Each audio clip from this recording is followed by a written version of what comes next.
The Andy Pollin Show. We got to go after this with everything we got, thinking they're going to come with everything they got. I'll start off by saying I'm bored, I'm broke, and I'm back. The Andy Pollin Show on ESPN 630 starts right now. So isn't it nice to look at another team's dysfunction? Boy, we've had so much here, and it's just incredible to look up 95 and see what happened to the Jets. This broke yesterday when we were on the air, and it was stunning to me. They're 5 games into the season. They get a share of first place if they beat Buffalo on Monday night, and Robert Saleh is out. Woody Johnson is saying, no, I didn't talk to Aaron Rodgers about this. No, this was my decision. This was my move. What a mess they got going on there. And for a change, the leading NFL mess is not here in D.C. In fact, and we're, I guess, reluctant to embrace success, but it may be time to do that. USA Today has Jayden Daniels as the leader, not just for Rookie of the Year, but for MVP. Yeah, that's 5 games. I know. They got another 12 games to play. Until 1961, that was an entire NFL season, 12 games. A lot of things can happen. But, man, the way things are tracking right now, it's so refreshing. And you know, it's like somebody's holding out $1 million. And it's like, it's okay. You can take it. Oh, no. There must be a booby trap here. We've seen this before. We've been fooled many times over the years. No. There's actual people running this organization now. Accomplished, level-headed people, not the impetuous Dan Snyder and whoever he hired and his stooge Vinny Serrato who stayed with him for 10 years. No, it's not that anymore. And you just look at what happened in New York yesterday, and, you know, this is one of those things. I worked in New York, and I know a story like this is going to drive sports radio there for weeks. It's all over the tabloids. It's salacious stuff for the NFL. And it's hard to figure out, but then again, you know, when you bring in a player like Aaron Rodgers, it's not unlike bringing in LeBron James, except that LeBron is still really, really good. And it could be that Aaron Rodgers is washed. I think Tom Brady did a service to a lot of NFL teams who somehow believe that aging quarterbacks, especially one now that's coming off a very serious injury. Achilles tendon injury used to end careers. Modern surgery has changed things a lot. But, boy, if you watch the Jets, they stink. Their offense is terrible. And the reporting now is that Robert Saleh, was going to either demote or even fire Nathaniel Hackett. Now, Nathaniel Hackett, people have been chasing his myth for years. He goes to Denver as the head coach with Russell Wilson. Russell Wilson wanted Nathaniel Hackett because he had been the offensive coordinator for Rodgers in Green Bay. That was a complete disaster. He was fired before he even completed his first season. Rodgers comes to New York. Naturally, he wants Nathaniel Hackett to come with him. And the result has been terrible. They get a mulligan for last year because Rodgers lasts only 4 plays.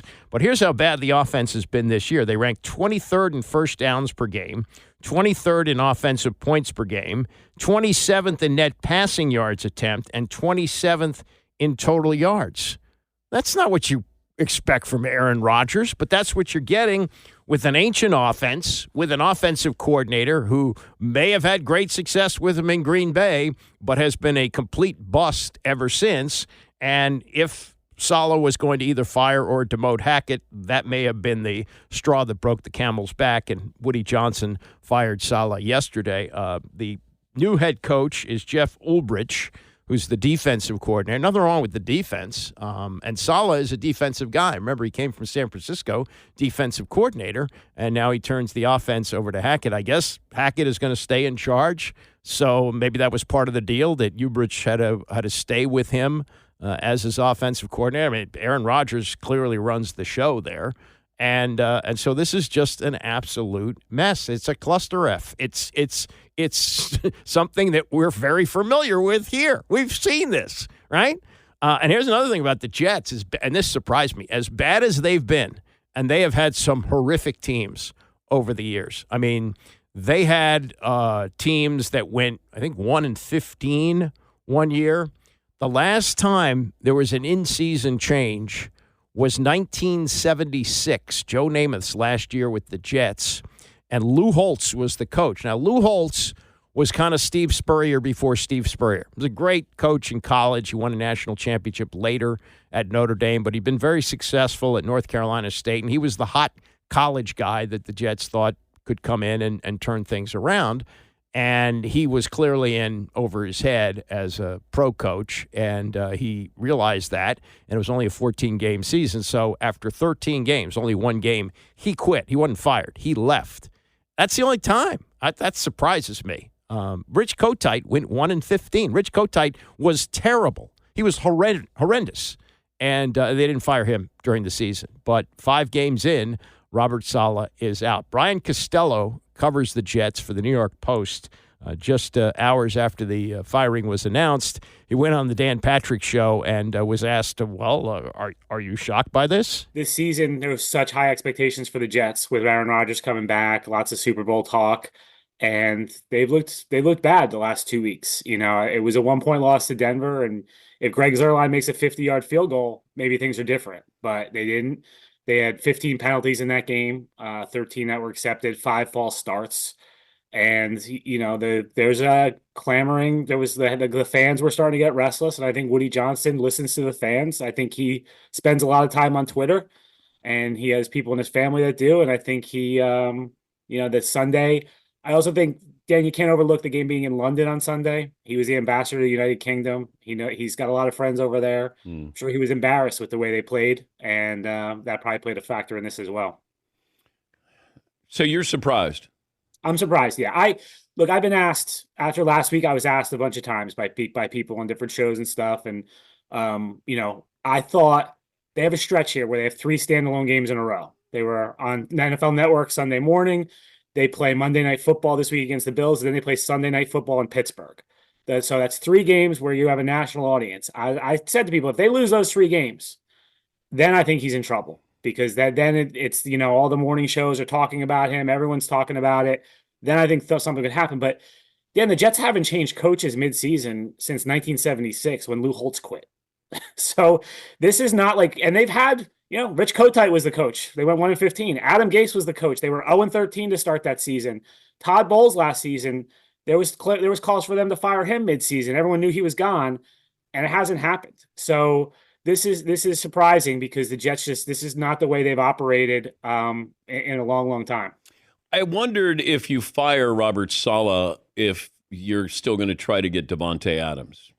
I don't know if those two are connected or not, Brian. Yeah, I don't see a connection there. Davante doesn't know Saleh. I mean, Davante's tie to the Jets is obvious with the quarterback. So that's the tie, and I don't think this changes anything in terms of Davante Adams. I don't think that's related, Dan. I think this is just purely about what Woody Johnson's seen the last couple of weeks on the field. Well, I didn't know if they would not fire him. They'd give him the benefit of the doubt if they were going to bring in Davante Adams. So yeah, I'm not sure. If that. I think the Davante Adams thing is more Joe Douglas negotiating that right now. This is Woody Johnson deciding to move on from Saleh. Man, this is crazy. But we shouldn't be surprised, but we are surprised. Why is that? It's the Jets. Well, I mean, Dan, if you had me on 9 days ago, right? They beat the Patriots on Thursday Night Football. They looked good, right? Rodgers was Rodgers. He was controlling it. Everyone was like, oh, they're going to the Super Bowl. Here they go. They hit their stride. They figured it out. I mean, Dan, we were asking questions that week before the Broncos game of, do you guys have to handle prosperity well here? Like, do you guys not have to get big heads? We were literally asking these questions in the locker room 2 weeks ago, and now he's fired.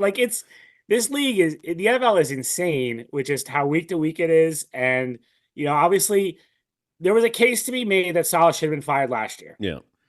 Right. But he got a mulligan because Aaron Rodgers missed the whole season and they brought him back. But you could tell, talking to Woody Johnson, we talked to him at NFL Honors before the Super Bowl. He was basically saying, this is it. This is your last chance. And so I think he entered on shaky ground, and then things just got shakier the last 2 weeks here. How do you think the players are going to react to this? I've talked to a couple this morning. They're pretty surprised right now. They didn't see this coming. Players are pretty resilient, and not much phases them. So I don't think it changes much, Dan. That's my issue with this, is the offense has been the problem. Yes. Right? Saleh's a defensive coach. Yeah. The defense gave up 10 points to the Broncos. They gave up 16 points to the Vikings. One touchdown was a pick six, right? So the defense hasn't been the problem. The offense has been the problem. What does this change offensively? You've now made the defensive coordinator, who basically designed the defense along with Saleh, the head coach. Maybe a change in voice helps, but to me, Dan, this is a 10-7 team. That's what I thought coming into the season. I still think they can go 10-7. And now if they win a few games in a row, it's going to be, oh, well, Ulbrich did it. Where I just don't think this changes much. Well, 10-7, they're 2-3 now. And you got to believe if they go 10-7, if there's 8 more wins in this team, that it's going to ride on an Aaron Rodgers who looks a lot more like he did 3 years ago than he has this season. Again, once you pass 40, it's tough. What Tom Brady did was miraculous. Everybody's looking for the next Tom Brady. People talk about Tom Brady as a unicorn. He's one of a kind. And the price he paid to play until he was 45, I don't think most human beings are willing to do that. I like to eat ice cream. I don't eat avocado ice cream. And Brady had this trainer who was working on him, 14 hours a day, and he had the pajamas that he slept in, which were supposed to induce sleep. I mean, all the things that he did. You can't say he didn't have a life because he looked like he was living a pretty good life with a supermodel and kids and doing whatever he wanted. But still, he worked and worked and worked to play until he was 45. Human beings just generally can't do that. I mean, occasionally you'll have somebody like that who could play at that level. LeBron, the same thing. LeBron is an athletic freak. He's almost 40 years old and is still one of the best players in the NBA. That's unusual. You're not going to find too many more that come along like him, and that's what the Jets were betting on there, and it didn't happen. The other thing about Saleh, and I would agree with Costello in saying, most of the players aren't fazed by it. I just want to give you a contrast here, and this is so refreshing because I don't think we've heard this since Joe Gibbs was here, that you talk to players and they're willing to do whatever it takes to play for a coach like that, to run through a wall. And I think I related this before. My nephew is on the training staff with the Atlanta Falcons, and he was there for the last year and a half that Dan Quinn was there. He came after the Super Bowl, but was on the training staff when Quinn was there. And so after Quinn was named head coach here, I texted my nephew and I said, what do I need to know about Dan Quinn? And he sent me back a lengthy text that said essentially that he would run through fire for him and believed that the players would do the same. They said he was somebody that everybody would rally around. He thought he was a great man and a great coach, and we've seen so far evidence that that's the case. It's just certainly the way he treats the press, where he answers every question by addressing the reporter by name, and so far the players seem to have responded to him extremely well. Frankie Luvu is the best player on defense right now. He got the game ball for the Cleveland game, as he should have, 2.5 sacks and a fumble recovery. He was all over the place. And he was on a podcast yesterday or the day before. Ari Marioff is his name. I'm not familiar with his work, but he does a podcast. This was up on YouTube. And listen to what Frankie Luvu says about playing for Coach Dan Quinn. You got Brian Costello, who covers the Jets, covered them for a while, and says about the firing of Robert Saleh, players don't usually get fazed by this. And we've seen enough firings here, not great coaches. None of them were great coaches who got fired here during the season. I think Mike Shanahan was a great coach, but he got fired at the end of the season, basically because he was undercut by the owner and Robert Griffin III. But, when you get a guy like Gruden fired, and I think he was fired 5 games in and should have been, that wasn't a big deal. But listen to Frankie Luvu on this podcast and what he says about playing for Dan Quinn. I wish I was playing for Dan Quinn my whole 7 years in the league. I mean, dude is just a solid coach, solid person, father, mentor, and every category that you think a G should be at. He always said that, be a G. Man, that's DQ.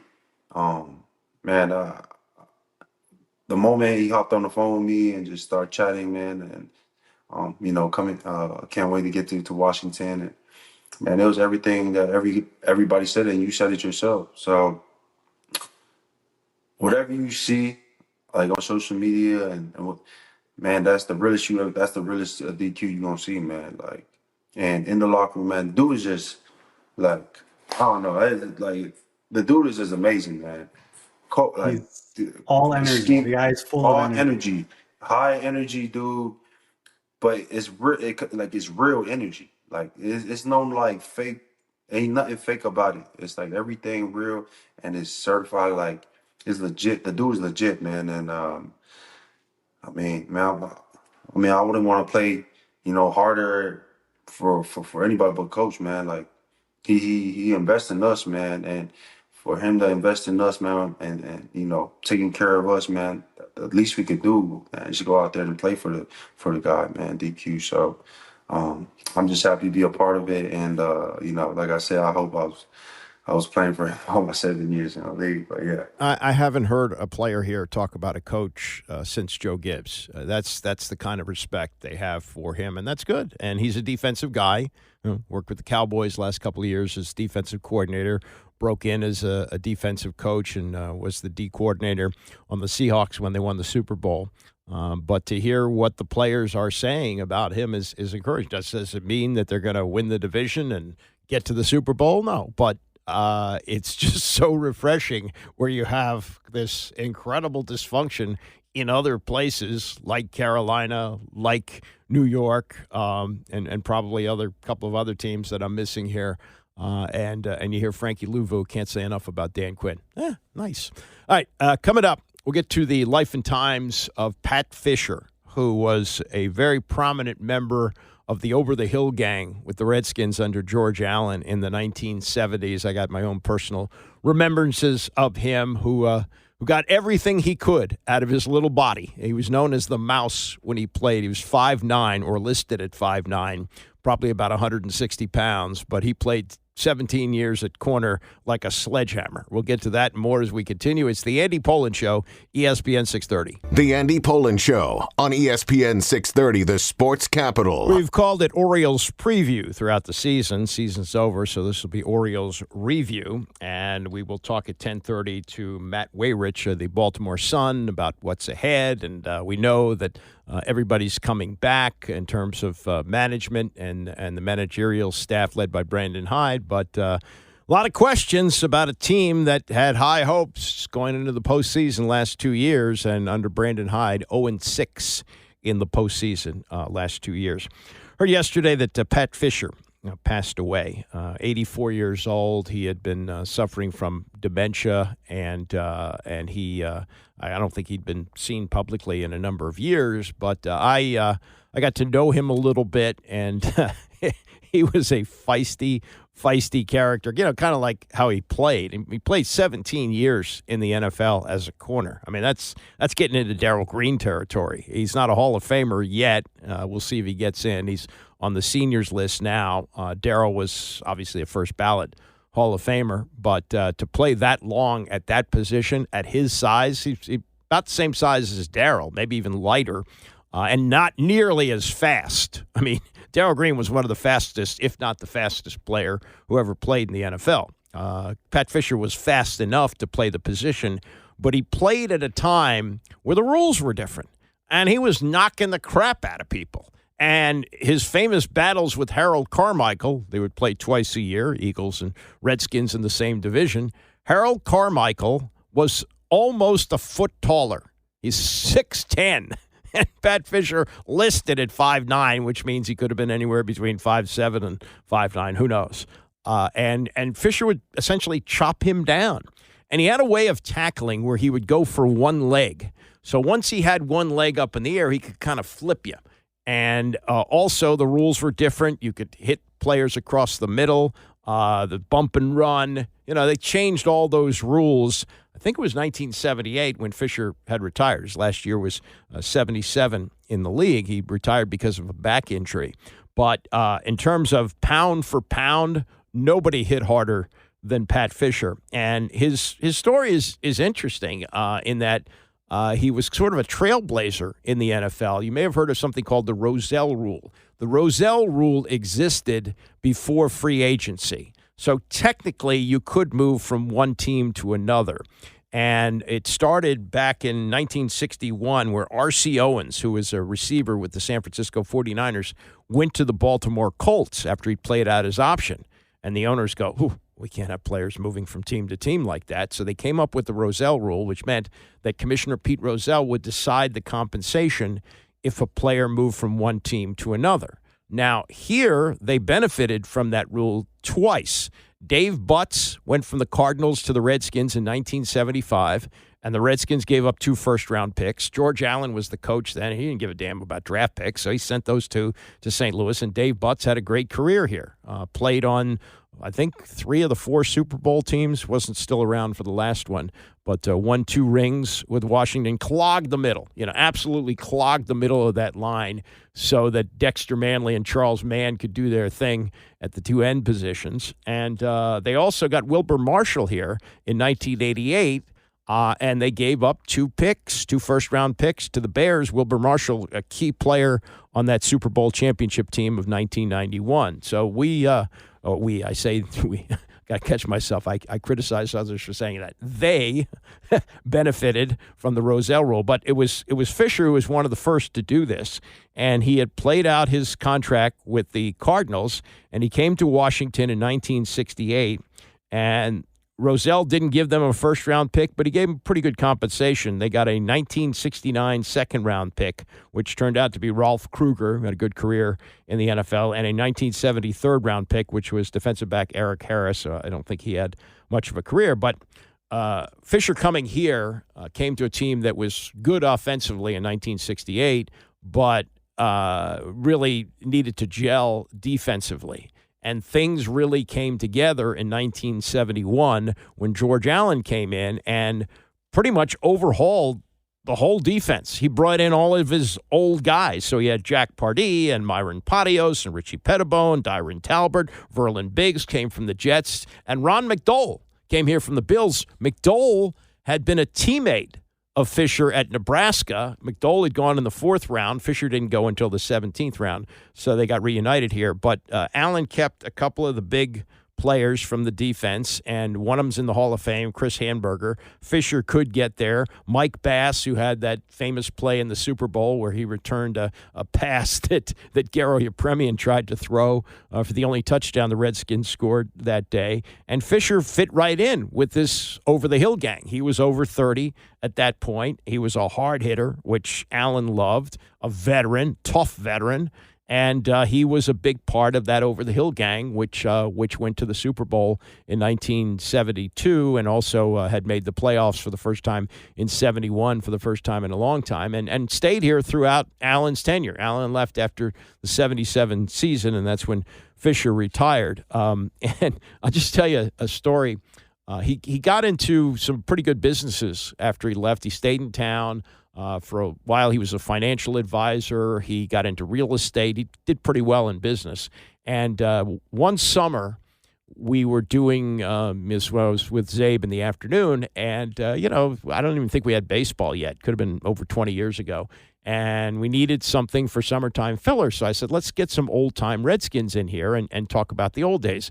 So we bring Fisher in, and we're talking to him, and it's, going well about his career. And then I bring up the Super Bowl loss to Miami. And he doesn't say, I don't want to talk about it. He just stares at me. And there's dead silence. Well, in radio, you can't have silence, so clearly I had to move along. And then we get to a commercial break, and he's kind of jumpy anyway. And he comes over to me, and he punches me in the shoulder. Not hard enough to hurt me, because believe me, he could. But it was like, hey, I can't talk about that. He was a feisty guy. And really a beloved guy and a beloved Redskin, and passing away at the age of 84. This is from one of those NFL Films treatment of Fisher's career, and you get a sense here of what kind of a hitter he was and how he played the game. There's voices that you won't be able to identify as Jackie Smith, who was a long-time tight end with the Cardinals, finished up with the Cowboys. Danny Abramowitz, who was a wide receiver with the Saints. You'll hear from George Allen, Boyd Dowler, who is a wide receiver in the league, and Fred Biletnikoff as well. So these are some of the voices in talking about Pat Fischer and his career. Pat Fischer stood 5 feet 9 inches and weighed 165 pounds and was as good an acorn as you could find at a time when NFL teams were looking for oaks. The Cardinals drafted him out of Nebraska in 1961. And after a brief tryout as a receiver, number 37 became their left cornerback, a position he owned for 7 years.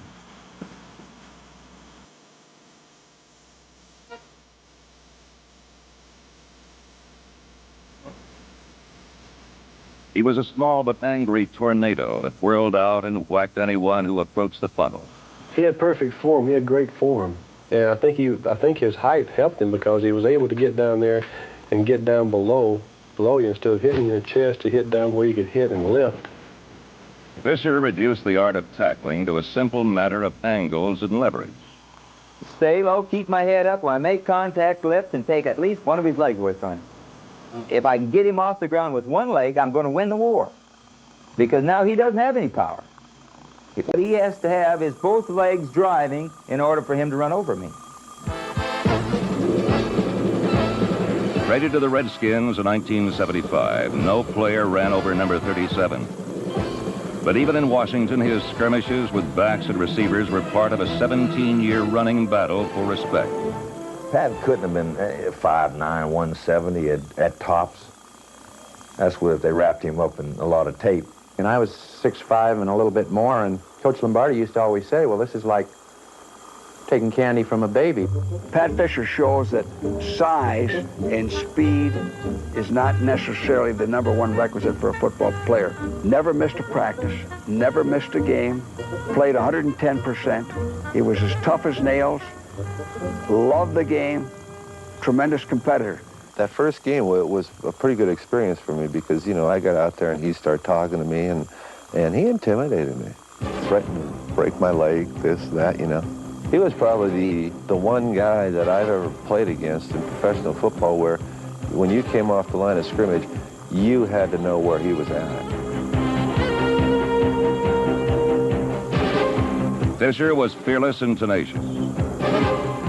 Many players have these qualities, but few could shape it into such a frightening and unrelenting force.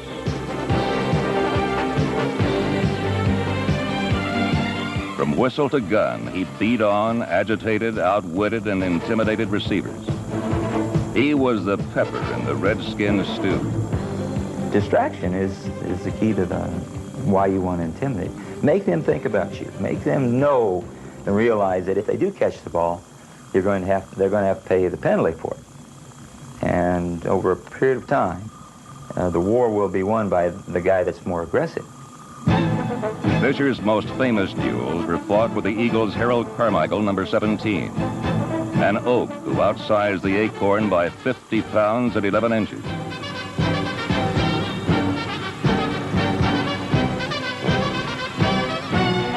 Go through the receiver to the ball. And in that case, with Harold Carmichael, it was always proved to be a valuable instrument. Go through him to the ball. Go through him to the ball. If you want to run inside, you may catch it, and you may get the first down, but I'm going to have to hit you. I'm going to have to punish you for doing it. And that's the rule.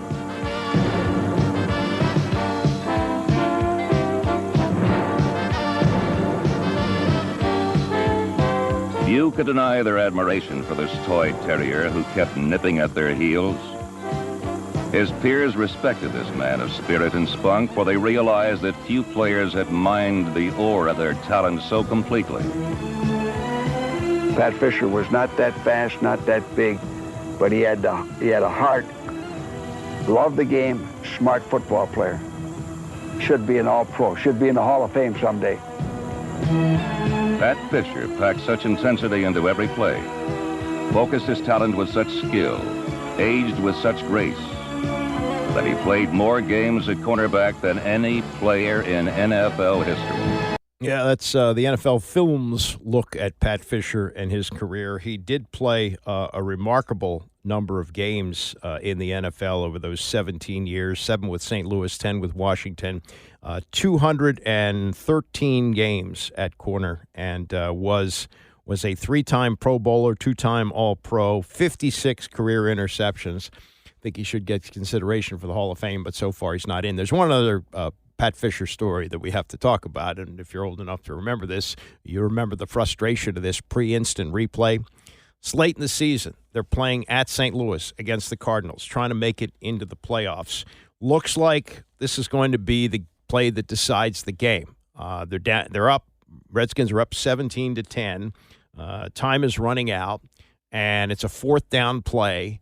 Mel Gray, receiver for the Cardinals, looks like he got the ball knocked out of his hands in the end zone by Fischer, but they call it a touchdown. They conference for 5 minutes because one referee called a touchdown, another one said incomplete, and they ruled it a touchdown. Game went to overtime, and they lost. This was Pat Summerall used to do a weekly wrap-up show in 1975 on this game, which played a big factor in the Redskins not making the playoffs that year. With 25 seconds remaining, it was 4th and goal at the 7. Jim Hart pointed to Chris Hamburger, number 55, and alerted his team for a blitz. Hart's plan was to flood the extremities of the end zone with everyone but Mel Gray. The ball, Gray, and Pat Fischer met in simultaneous rendezvous, and so did controversy.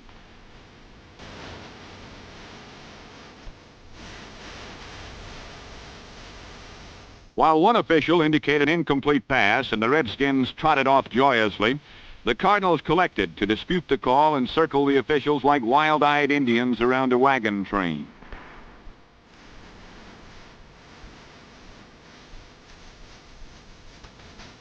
With the Redskins claiming victory and St. Louis shouting tie game, the officials huddled under a full moon where strange things can happen.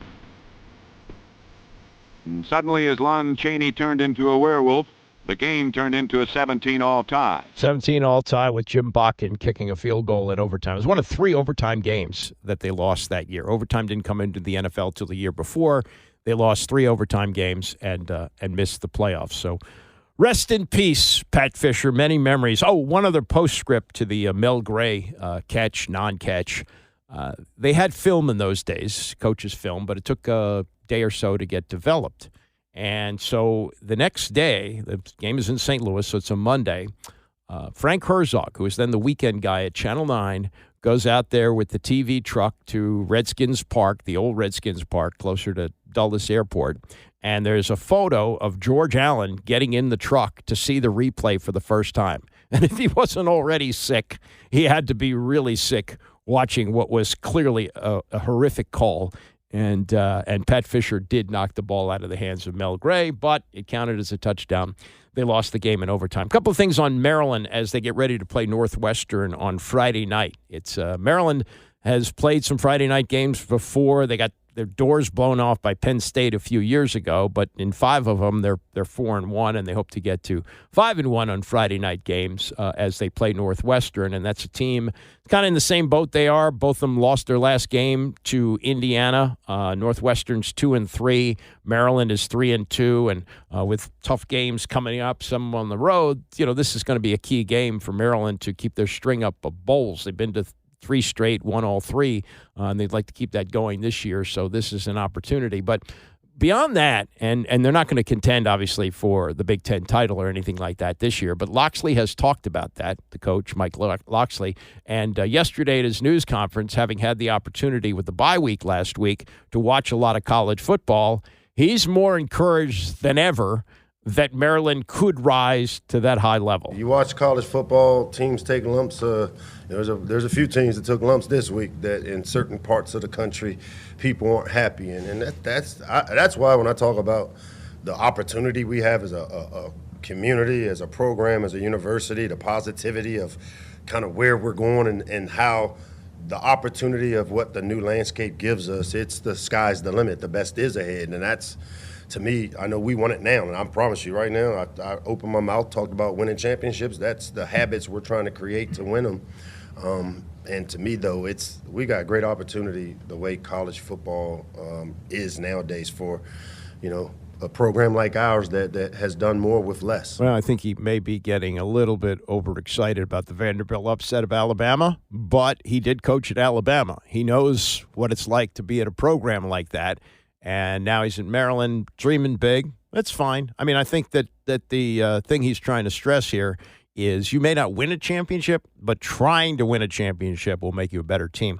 The other thing that was a takeaway for me from Locksley yesterday, and this was, I thought, very poignant about what he said. He was talking about penalties, and this team has been hurt by penalties. They've done a good job with takeaways, but they really have shot themselves in the foot a lot of times with penalties. And listen to what he says here about how he stresses to his team about playing clean and not doing some of the things that they see on TV every week. Penalties, I hate them. I mean, I die with every one because, it's funny how some things are viewed when you view penalties by a Maryland coach team by me and, some of the things we've seen on TV that have happened. And, to me, this is the generation we deal with. We have to continue to change, find ways to show them how it hurts. Like for me, I can tell you, I think there's a lot been made. I take situations that happen in games very seriously, and we look at situational football and we present it to our players. And one of the things that has popped up is the whole gun thing and the shooting the guns and the raising the shirts. Well, I spent Monday talking to my team about, when you have a penalty in one of the games this week, you hear for brandishing a weapon. Well, I had a son killed with a weapon. That's not something that I take, it's not funny. And so I had to share with my team that I get it. You look all across the country, NFL, people are doing those actions. And sometimes people interpret things a certain way depending on who you are. And for me, I just told my team how the importance of us understanding, that's not who I want us to represent. And so I go through all that to say penalties are going to be part of the game. I hate it. Our fans hate it. We're going to stop using the word undisciplined because I promise you, Coach Locks is a disciplined guy, and he runs a disciplined program, and the players in our program are held accountable for things when they don't do right. But I'm also in the business of teaching young people that when you make poor decisions, boom, something's going to happen. We teach, and we move on to the next one. Now, if it becomes a habit, then I change people out, and that's how it works. Yeah, you don't really think about that when you see a player celebrating with a gun celebration. Here's a man who is hit with tragedy in his own family with that. So you understand that, and that has been an issue with Maryland. The other thing that they have to be concerned about going into this game against Northwestern, their top receiver Ty Felton got hurt in the Indiana game a couple of weeks ago. Also, they lost Caden Prather in that game. He's also an excellent receiver. And safety Dante Trader. These are all veteran players and key to their success.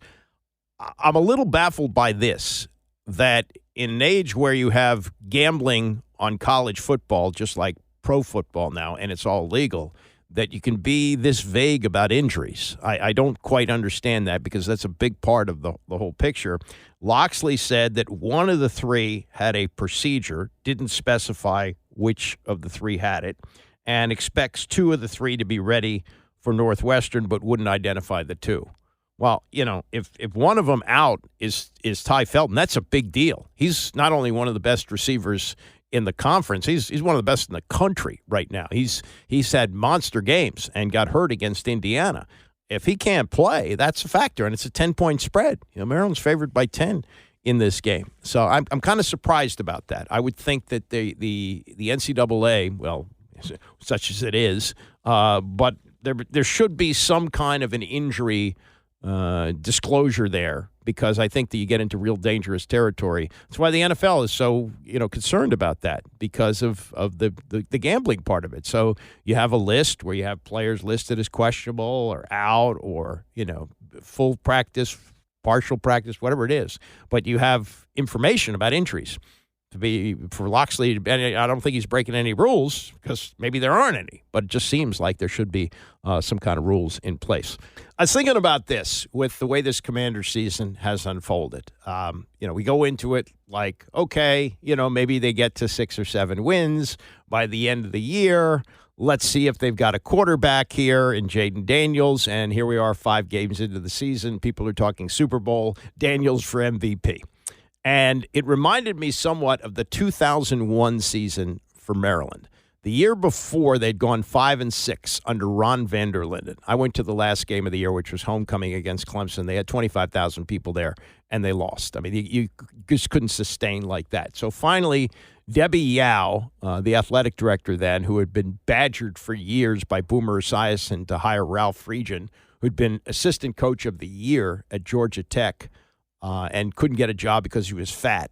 Seriously. I mean, people looked at him, oh, he can't be a head coach. Well, she finally said, okay, we'll bring in Ralph. Ralph comes in, and the hope is, okay, you went 5-6 the year before. Maybe you can get over the hump to 6-5 and get to the Weed Eater Bowl. And you had a quarterback already on campus. There was no transfer portal in those days, and there wasn't some big recruit that they brought in. The quarterback was Sean Hill. This guy had gone to a junior college. He'd been the quarterback for part of the year before, but he hurt his shoulder, only played in 5 or 6 games, and Ralph makes him the starter. And they come out of the gate. They're underdogs against North Carolina at home. They win that game 23-7. Okay, all right. They play Eastern Michigan, a team they should beat, but beat them badly, 50-3. Now they're 2-0. They go on the road to Wake Forest. They win a close game there, 27-20. Now they're 3-0. And they're halfway to their goal, right, of 6 wins. And people are thinking, how about that? Then they come home to play West Virginia. And this was really a pivotal point in the season. West Virginia has traditionally had better teams. They had a better team that year, it seemed. And this would be a game where they'd get their comeuppance. Maryland won that game 32-20. So now they're 4-0.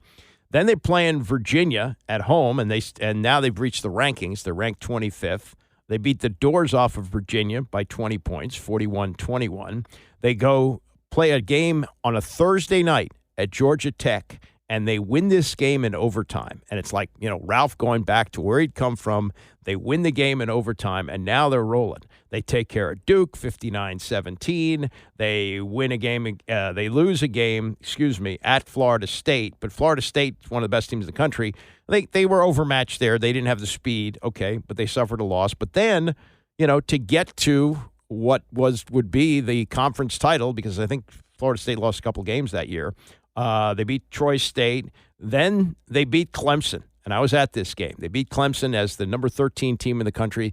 The kids took down the goalposts and paraded them through the stadium. They win at NC State to wrap up the conference title, and they play in the freaking Orange Bowl. They got one loss. They're 10-1. And okay, they were outmatched by Steve Spurrier and the Fun and Gun, losing 56-23. But a year where you go 10-2, and you're nationally ranked, and you're ranked number 6 going into the Orange Bowl, and you come out of a season like that where the expectation is, hey, it'd be nice to get to a bowl, and a quarterback in Sean Hill, who turns out to be one of the better quarterbacks Maryland ever had. He played like 11 years in the NFL. That's a way a little bit different, but I look at the way this season is unfolding, and you get a similar vibe to that. It feels sort of the same. Like week after week, you go, wow, I didn't really think that was going to happen. And if they win this week at Baltimore, it's on. It's really on. If you think the hype train is rolling now, where do you get to next week and that train is rolling down the tracks, because they don't really have to go anywhere for a while. They've got Carolina coming in. I think the next road game is against the Giants. They got the Bears coming in here. I mean, everything sets up really nicely for them to get off to a start that nobody could have imagined. All right, enough of that. Bob Costas with some really cool thoughts on baseball, including some really thoughtful stuff on Pete Rose and the Hall of Fame, and he thinks he should be a Hall of Famer. We'll get his explanation and more as we continue. It's the Andy Pollin Show, ESPN 630. Okay, we may have a little bit of Pete Rose fatigue, perhaps, that, should he be in the Hall of Fame? Should he not be in the Hall of Fame? He's passed away. We talked a lot about Pete Rose, but when you have someone as smart as Bob Costas to talk about Pete Rose, I think you play it. And I thought he was terrific yesterday, as usual, on the Dan Patrick Show. And we'll get to his comments on Rose. Also, what he thinks of Shohei Ohtani. When you want to put things in historical perspective, especially for baseball, Costas is your go-to guy. I don't think anybody knows more about the game and the history of the game and has studied it and has known some of the greats of the game well, like Stan Musial and Mickey Mantle and and others, and the way he explains everything is just remarkable. He is a national treasure, and we'll get to that. But I wanted to mention that today is the 50th anniversary of the Capitals' first game, and it's interesting to note that when the Capitals won the Stanley Cup 6 years ago, 2018, they beat a first-year expansion team in the finals. They beat the Vegas Knights, and the first-year expansion Capitals were so remarkably bad. There were two teams that came in that year. One was the Kansas City Scouts, and they wound up somewhere. I guess I should have checked, but they wound up in another city eventually. Didn't make it in Kansas City. But the Capitals have stayed here for the 50 years. But they played their first game against the Rangers in New York, and you could look up even the pictures. They were wearing white pants, believe it or not. Yeah, white pants. They got so dirty that they realized, oh, this isn't a good look, so they switched to the blue pants. But for the first few games that year, they wore the white pants. And they actually scored the first goal of the game off Eddie Jockman, who's a Hall of Fame goalie. They wound up losing the game 6-3. They did not win a road game that year until right at the end of the season. The only road win that team had that year, and they won only 8 games. They finished 8-67-5. They had ties in those days.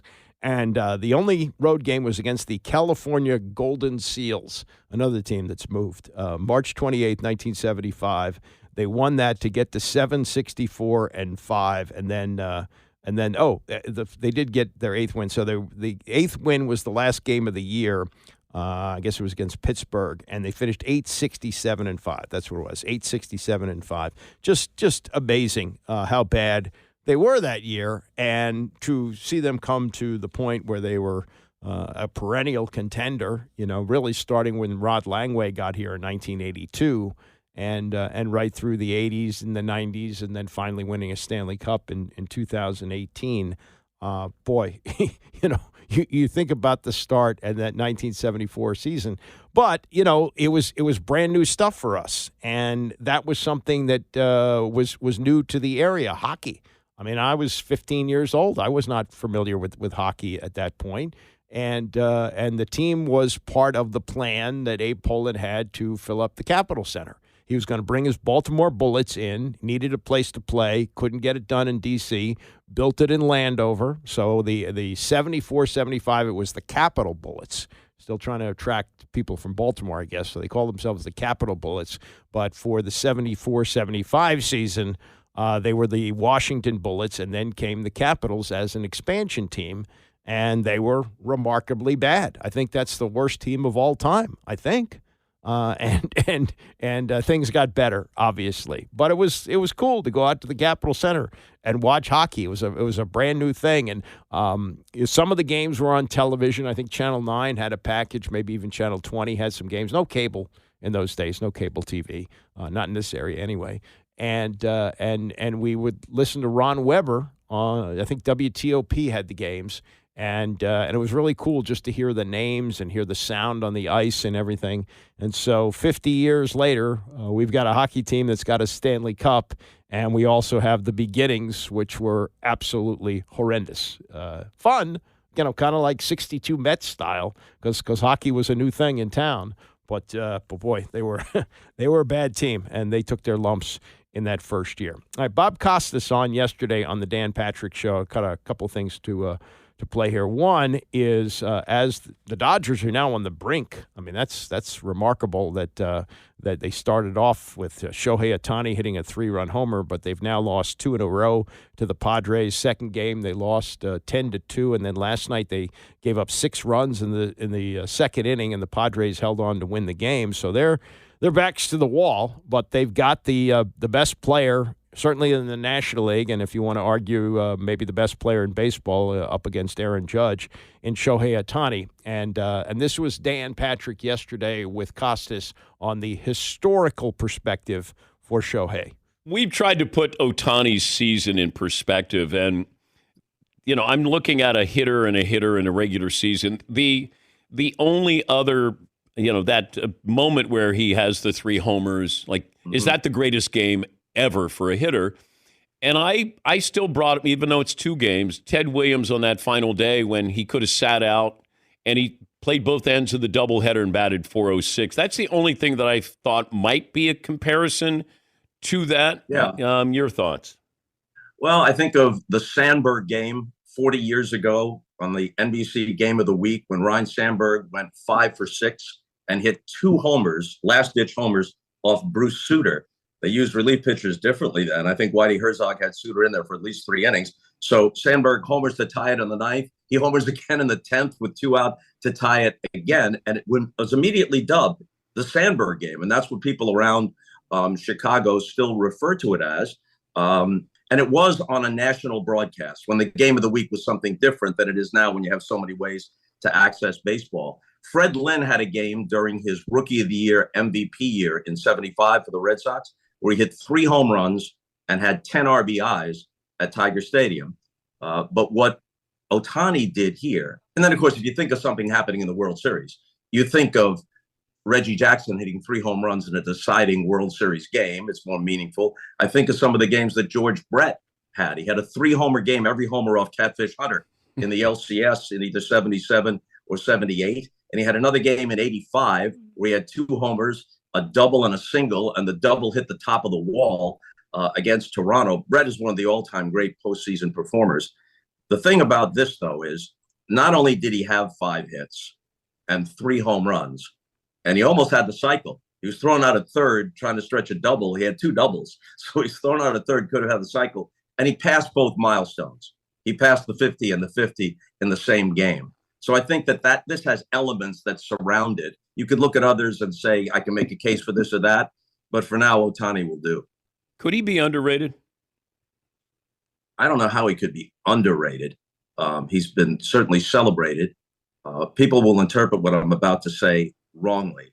But it would be a great thing for baseball in the big picture if Ohtani, who'd never played in a playoff game with the Angels, if Ohtani got to the World Series and if Judge snapped out of it and hit a few homers on the way to the World Series, and you got Yankees, Dodgers, not just because of the markets, but because these are the 2 players who, to the casual fan, is immediately recognizable. You can grasp what they've done. You can grasp that they're both historic players. Now, I know that you will have comments saying, oh, it's a big market bias. Hey, if the Tigers make it, if Kansas City plays the Tigers or the Guardians in the LCS, that's good for baseball in its own way. But if you're just looking for a big boost in World Series ratings, you got the combination of the markets and the 2 marquee players. That would be the best in that respect for baseball. Well, when I say underrated, because we didn't know that he was capable of stealing 60 bases. Yeah. And even the pitching part of it, that'll come back next year, and he probably won't come close to these numbers. He won't be running the bases this way, right. But it's almost like I can't do that. I'm going to show you something else that I can do. Yeah. This year, minus the pitching, kind of liberated him to run the bases, and maybe it accounts for a portion of what he's done at the plate because he doesn't have as much stress on his body and on his attentions, maybe. But as everyone has said, and it's true, he's a unicorn. Is he the greatest player? You could make a case for many others. But is he the most talented player? Certainly that I've ever seen. It's not to say that he's a greater all-round player than Willie Mays.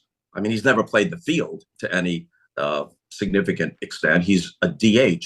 But we've never seen someone who simultaneously does the 2 things or the multiple things, if you count the base stealing, that Ohtani does, because as we said before, we know that Ruth would have been a Hall of Famer as a pitcher had he never switched to the outfield, but he didn't really do the 2 simultaneously to any great extent, and Ohtani has. So that's Bob Costas on Shohei Ohtani, and wait till next year when he's back on the mound. Now, he's had the Tommy John surgery twice. You can't have it a 3rd time. So if he blows it out again, then for the rest of that $700 million contract, he's a hitter. And if he delivers what he did this year, he's worth $70 million a year. That's the state of the game. So, you hope that he can produce as a pitcher. And when he pitches, he averages 11 strikeouts per 9 innings. He's a terrific starting pitcher. And in terms of what he does at the plate, it, as Costas explained there, somewhat historic. Part two of the conversation, you may have some Pete Rose fatigue, and I understand that, but I found some of this really fascinating. And it starts with Costas telling a story of one of his first encounters with Pete Rose. It's around 1981, and I'm just starting out with NBC. And I'm standing in front of the Phillies dugout, and Pete Rose is playing catch, just warming up before the game. And he glances over and he goes, "I see you. You do those Big Ten basketball games." And I'm thinking, wow, Pete Rose knows who I am. But then a few years later, it dawned on me what that was really all about. He was betting on those Big Ten games. Absolutely. What's the line on Michigan State Northwestern on a Tuesday night in February? Did we put to bed? I don't know what we accomplished with discussing Pete and his legacy and moving forward. I don't know. It just felt like it was the same story with Pete, and it never changed. You know, I'm repeating myself here. Nobody's nominating Pete Rose for Citizen of the Year.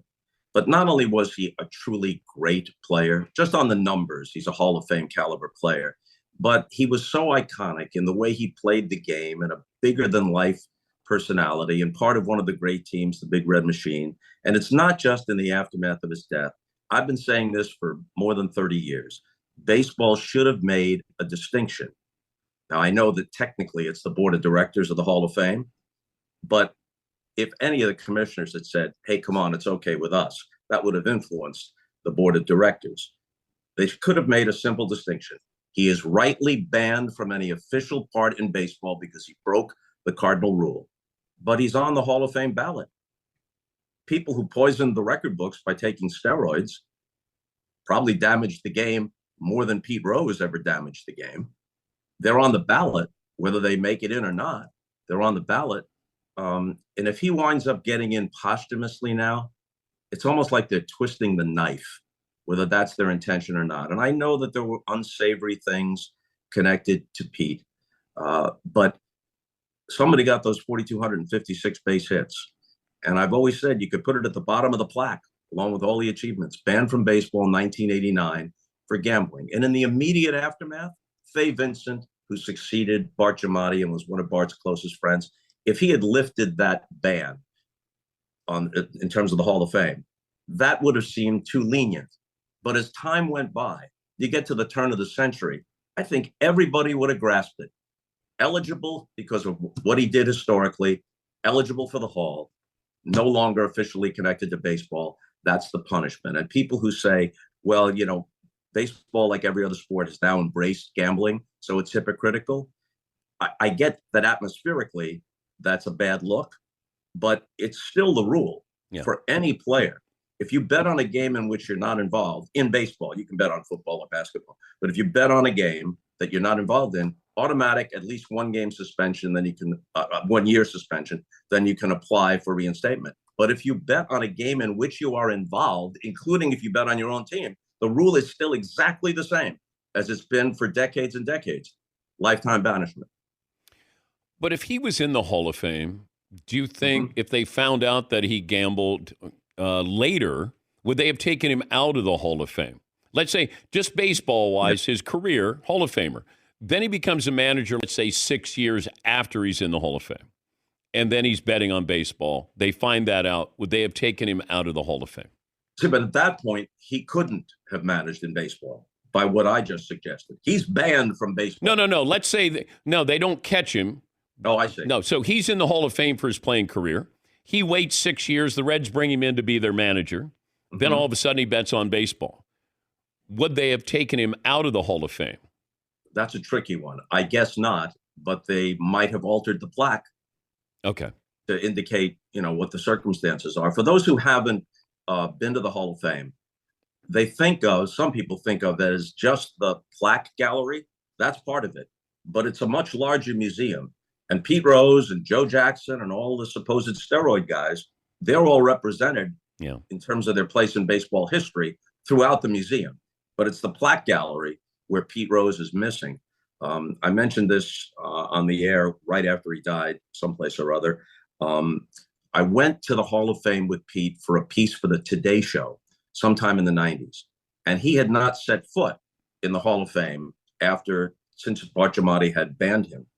And at one point, he walked over to Ty Cobb's plaque. And Pete was not a reflective man at all. But in that moment, you could tell he was reflecting. And I actually backed away to give him some space. And you could tell that he's looking at this plaque and saying, hey, I'm connected historically to this guy I never met. I'm connected to Ty Cobb. Why am I not here, represented in this gallery? Well, the answer is mostly by your own doing.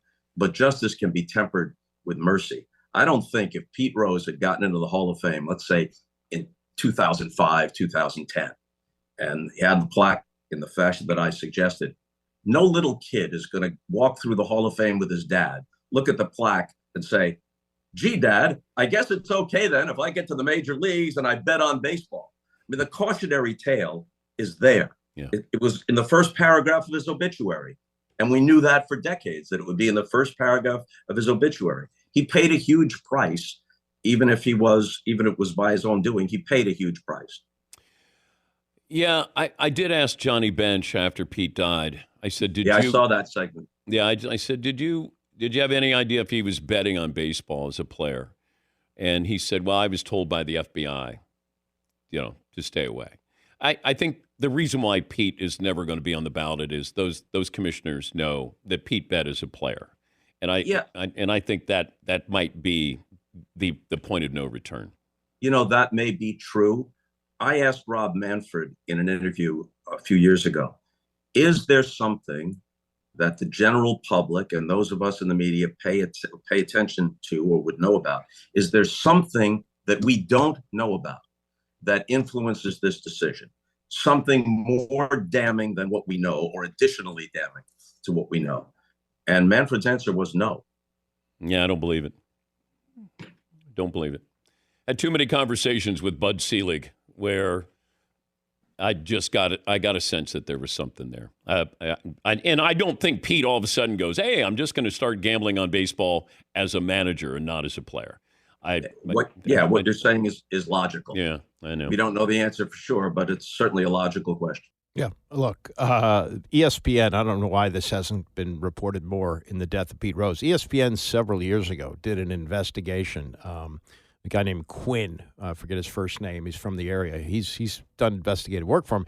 They found betting slips from when Pete was a player. So, there's that. And also the story that came out a couple of years ago when he was honored as being part of the Phillies 1980 championship team, the 40-year anniversary, the story that he had a sexual relationship with a woman who may have been 14 or 15 years old. There's just too much stuff. And the big difference between the Baseball Hall of Fame, or one of the differences between baseball and football, character does not matter in football. This came up with Lawrence Taylor. Should we consider Lawrence Taylor for the Hall of Fame? Well, much like Pete Rose, as a player, he's surely a Hall of Famer.